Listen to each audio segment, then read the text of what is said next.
The US-led coalition has pledged to boost the number of forces fighting against Islamic State in Iraq. An extra 1,500 troops will now be added to the over 3,000 already there to help train and advise local soldiers, although the White House still insists they are not edging towards another ground war. Marina Portnaya has got the details. As the U.S. enters its 5th month of military offensive against the Islamic State, it appears Washington is having a difficult time sticking to the original plan. I will not allow the United States to be dragged into fighting another war in Iraq. And so even as we support Iraqis as they take the fight to these terrorists, American combat troops will not be returning to fight in Iraq. But month after month, more U.S. soldiers have been returning to the war-torn country they exited just 2 years ago. We will send an additional 475 service members to Iraq. And the number keeps growing. Currently, President Obama has allowed 3,100 troops to be deployed to Iraq. Do you think there's any prospect that these forces will be fighting in combat? No, they're not there for a combat mission. Just more of our guys doing it in a wider array of places. We don't see this, being something that we're going to have to expand again in the near term. That's why we wanted to go with a big enough number now.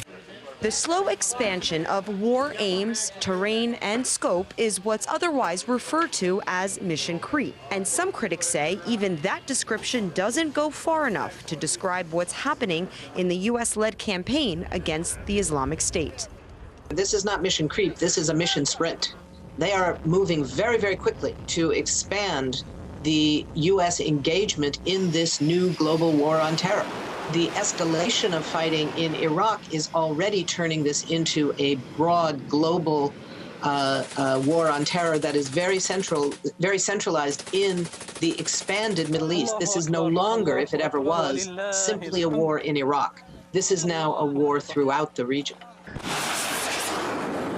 Let's remember, what began as a campaign of airstrikes against IS targets in Iraq has already developed into a bigger battle.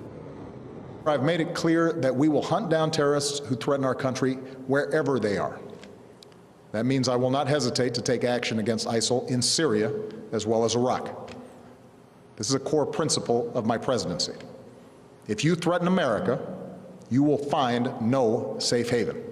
According to the Pentagon, American taxpayers have spent an average of $8 million a day and more than $300,000 an hour on Washington's borderless operation against the Islamic State. An offensive that's reportedly exceeded $1 billion and apparently shows no end in sight. We will engage in this campaign for as long as it takes to prevail. Judging by America's record with al-Qaeda and the Taliban, prevailing against the Islamic State will take many years and a whole lot of military might. And that means more of the costly conflict President Obama vowed the U.S. wouldn't be dragged into. Marina Portnaya, RT.